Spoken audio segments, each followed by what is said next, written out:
Ato sa ning pangutan on si Mayor ni Sir Archival, kabahin basura gihapon ang dakbayan sa Sugbo ni kung moabot tinuod og 2 bilyones ang magasto paglabay las basura to sa Aluginsan ang Cebu City Government pildi ang Aluginsan paldo. Mayor ni Sir, may buntag. Yes, man. May buntag ka. May Mayor, buntag siya nagpaminaw. sa pagkakaroon ang gasolina krudo kaganina sa isinta na ang gasolina kapin ang krudo murag ang gamay diferensya 59 mga gas stations akong naagian unya ang atong konsumo sa krudo kaning mga hauler na tong mga truck padung sa Luginsan ang makonsumo ani sa pagkakaroon mo tubo og pila ka porsyento, sir? Kanang pagtubo sa pila ka porsyento, uka, dili kay ko ka hibaluana. Ilan? Wala man ako ng bawal. Pero ang akong punto is, misaka, nagsigig saka. Now, kung magsigig ang saka, mo nang akong compute na it will go as high as 1.5 billion kung imong computon, it even goes up to 2 billion. Wala atong ipanaw. Sus, takuan niyo Masaon man ang karon ang approved budget sa Cebu City Government, Mayor Nestor, para aning sa asa man nga departamento sa Department of DPS man no? DPS. Public Service. Yes, Department of Public Services. So, Services. ang budget na to yearly is 500 million. Para na ano yung DPS. Pero apil na yung 500 million sa sweldos mga tao o kanang maintenance sa mga truck ba, Mayor Nestor? Yes, more or less. Sus, pagkadako ang burot ani. Hindi ka mo punti man nako layo kayo. Now, kaning giingon nimo posibleng moabot og 1.5 billion. Wa bay laing alternatibo gawas aring murag do na ba ito'y possibility ang Binalyo mag-reopen. Pero diri sa ilahang kuan, sa ilahang extension na tingaling ni Ngayota, unsay update adto ni Mayor? Yes, maunay atong gi-follow up kay stricto man gud kayo ang kwansan, stricto na kayo ang DNR. Nga ug unsay ilang requirements, ilang yung ipatuman. So, ilang gisulti na kanang posibilidad ma-open na to ma-open kuno nila inig ka last week of March, no? So, we're hoping sa mahinayo na. Kung ilang yun ang ipatuman ang mga requirements na gipa-slotted yun sa DNR. So, naay ka na to reklamo si Consel Joel Garganera nga kinahanglan nga kuang kuno kana na ang doon na kuno kanang matuod nga investigasyon sa disgrasya atong Binalyo before mag-reopen. Doon na ba'y coordination ang DNR, particularmente ang EMB, diha nimo og sa City Council? Yes, nag-investigate na sila, ka. Sugod na na. In fact, isa na sa atong kalinguha, ang mugawas na. Pero dili man ta kaingon, unya na i-reopen, nga kanang mahuman na. Di mo tikibog ka na sana mahuman. Pati man yung gabi ha. So, ang kinatibok ang budget annual karon to iga, Mayor, sa Cebu City Government is, kung ako masayo, 12 billion? No, 13.4. 13.4 billion. So, if ever, yun ani ang sitwasyon karon nga nagnihit ang pagpalabay sa basura, nagnihit ang nagmahal ang supply sa fuel, kaning doon na pa ba'y ika-supplemental budget ang gobyerno diha sa syudad? Yes, karon na ay meeting sa City Development Council karon adlaw. Okay? Unya ang request gyud si Puloy nga if we continue to dam dito, wala na tayo magamit. So that's why nag-request og hingalan og supplemental budget karon. Pila man di pangayo sa Aluginsan dam site, Mayor Nestor, per tan sa ilang tipping fee? Well, ang total before, more or less 3,000. 900. Howling fee, total na total package ang howling fee o ang tipping fee. Karon ang sa akong ibawan, more or less, marag 6,000. Ang? Ganun double. Ang tipping fee o ang howling fee. 6,000? Oo, So, pila man ka tonelada atong malabay kada adlaw dito? Kung ang atong malabay 500, times 6. So that would be 2.4 million pesos kada adlaw. Kada adlaw? Oh, kung maabot ta og 700 times 6, oh, that would be 4.2. Astang takuag mga kada adlaw ni ha. So labihan mo. So, kung 600 ay times 6, 3.6. Oh. Okay, that is 6 times 6, 36 more 3.6 million. oh. Now, katong sa Binalio, Mayor, pila raman to per tonelada ang tipping fee? Bayad sa paglabay anang intag-iyas basurahan. 1.1, 1,100. 1,100. So kaning sa Aluginsan, most likely, kung anak po tingali ang ilahang Yes, presyo nga to. posibilidad na. Oh. Sus, kung dako ang magasto, dako ginug masapi ang Aluginsan ani. I don't know kung sa municipality ba ni nga kuan. No, it's not only Aluginsan. Ang dako ani, ang howling. Ang howling yun, yes. Sa- Dako kayo ang howling. Kapiting layo ang distansya mo sa 60 kapin ka kilometro. Now, kung panalitan, naapat na supplemental budget karong tuiga, makaagwanta pa ba na if it reach 2 million, 2 billion, Mayor, nga, lisod na ka. Lisod na. Oh. so, Tama na. Ang ato is gipaninguhan nato nga kinahanglan ang atong mga tao makasabot sila atong mga kapitan nga i-divert nato ang uban. So, instead of throwing or ilagay ang tanan nga garbage dito, atong i-divert. Guwaon na to ang mga recyclables, nakuha na to itong mga malata. Kaya sa 600 tons ka, ang residual, kana yung di na magamit, it's only 60. It's only 60 tons. So, kung mauna na itong malabay, ako kayo na-save ang gobyerno. dako ay masave unta ang gobyerno yun, dapat lang. Ang hospital waste, asa man dito gihapon pa sa Aluginsan, Mayor, doon na special na bayanan sila? Yes. Na-special kabayanan ang special waste. Wala na ilabot sa atong ilabay sa Luginsan. Aha, so lahi ni siyang bayad dito kay daghan na ba ng hospital sa Cebu City? That's correct. Lahi na ka. Astang. So aning mga puntuha karon murag wa ka biyae kamos governor pa mo biyae dagko kay problema na inherit ninyo. Unsa man? Okay. Padayon lang gid ka. Ang ato masolusyonan man gid ni. Masolusyonan man gid ni nato. In fact karon mag-meeting ni ang mga kapitan nang nagawas naman to ilang mga ang atong financial assistance nila nga atong tag 8 million? No, 8. 5. 5? Ako gindi silang maistoryahan nga mahuman na gani ang paghakot sa atong mga gitapok din sa PAN-A. Dili na tamo kuha sa transfer station kung dili segregated.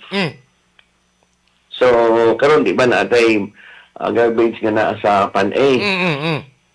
Mahuman na ni nato the end of March, mahurot na ni. Okay? Now, ang paghapon ta sa kanang Aluginsan Maglabay, naaman transfer station either sa Inayawan or sa PAN-A. Dili na ta mo sugot nga maglabay sila o garbage nga unsegregated.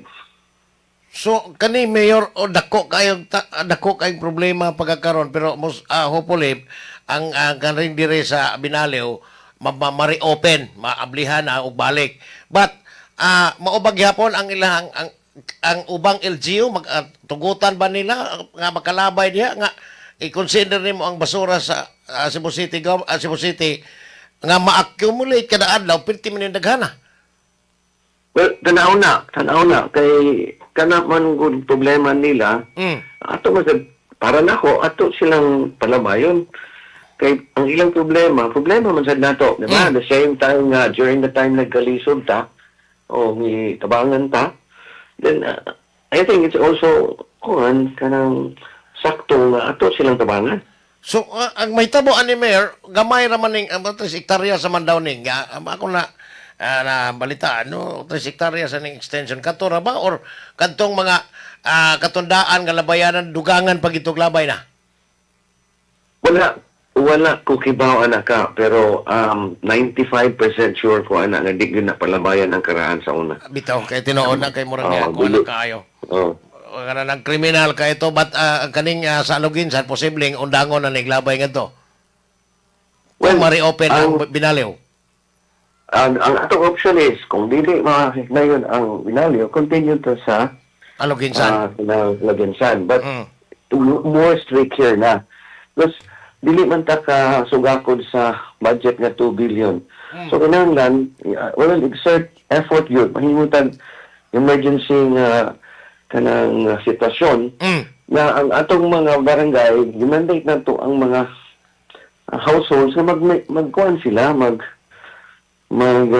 Mag-segregate yun. submit sila. Oo. Kay, dili man yung responsibilidad, pag-ado na mo ito sa Japan, Mm. 30 years na nilang gi-practice. The same way, maogya po ni silang mga tawhana before, nga mo refuse ba. But eventually, na-realize nila nga, this is also important. Nakita sa mga console gahapon, Mm. sa iba, lain-lain ng mga nasod. Ingon sila, Canada, Italy, kanang Slovakia. Ingon sila, Nice, we are helping you, but just continue what you're doing. Basta consistent lang. Bitaw yun, no? Oh, consistent lang yun ta. Now, this is a situation na naghatag siguro na to. Putlon sa tika. Kaning atong consistency nga giplano, even up to ano sa agyod ka ni ma-realize nga kanang hingpit na gyud. Doon na ba kay time frame ngadto sa mga barangay officials apil na. Pila raman mo diha City Hall ang mga department head ani gamay ra kayo. Ang kini mga barangay officials concerned nagtininuod ba gyud ni sila? Di, mawala gini ka, okay, naakay, gisultin ka nga, naatay mga garbage karon nga nasa kanang Panday o sa inayawan. So, mahuman na ni kuha na to na end of kanang March. Nga, nakanundot kay, by this time, dili man ni wanon, so madali ni nato. So, maigo gini atong target, no, by end of March. Now, by end of March, wa pa tayo laing malabayan, okay? At ito gihapunta sa transfer station.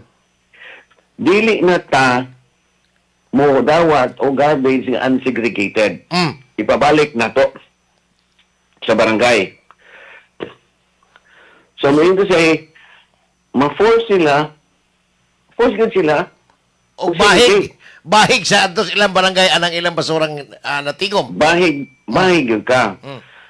So, bahig yun ka. Kinanglan yun ni. Dili ni, persa na yun ni. So, kanay Mayor, ako lang iklaro kay mura sakitan gyud ang city government ani akong pagtuo nga maapektahan ang uban nga mga services ani sa Cebu City government kon magpadayon ta dito sa Aloginsan sakit-sakit man ning budgeta kay labi na karon dako na kayo og konsumo sa fuel tungod sa kamahal matag litros krudo. Now, punan pas gilayon printing layo anaw. Ang punto ani ang unsa may stand sa council unya naa ba kay hangyo nila nga sa base sa imong ingon nga tabangi ko ninyo dili kay magsigitag dinautay diri politically kay layo pa man tong election so naa ba kay somebody from the or majority of the council members ni commit pag-alalay nimo aning problema ha pagsulti na ako ana nga nabangay ta I think ni sanong sila. Nice. Nisalong sila because sila biyayang nag-ingon sa DNR nga unsa man unsay lain nga pamaagi asa then kung naka sa binalyo tan-awa then that's the reason why nga ang binalyo ilang giingnan nga then check then kung mo follow unsay reglamento go ahead di ba so mo ni klaro nga indication nga naka-feel sad sila. Nangutana ko ni Mayor nimo because ikaw as executive dili man ka-execute on your own without the authority of the council kay otherwise ma-technical ka posibleng magkakaso ka o kasuhan ka og dito. Now, og moingon kanirong ingon nga tabang sila murag naa sila mga hint do na magoy mga pagduda pod sa konseho sa mga kaniadtohan not in your term karon not in your administration nga do na say kanang game tawag ni nagkakwarta sa basura. Wala ko na magkawantay ka. Pasunod na ana. But wala. Mura mag open secret na lang diha Mayor.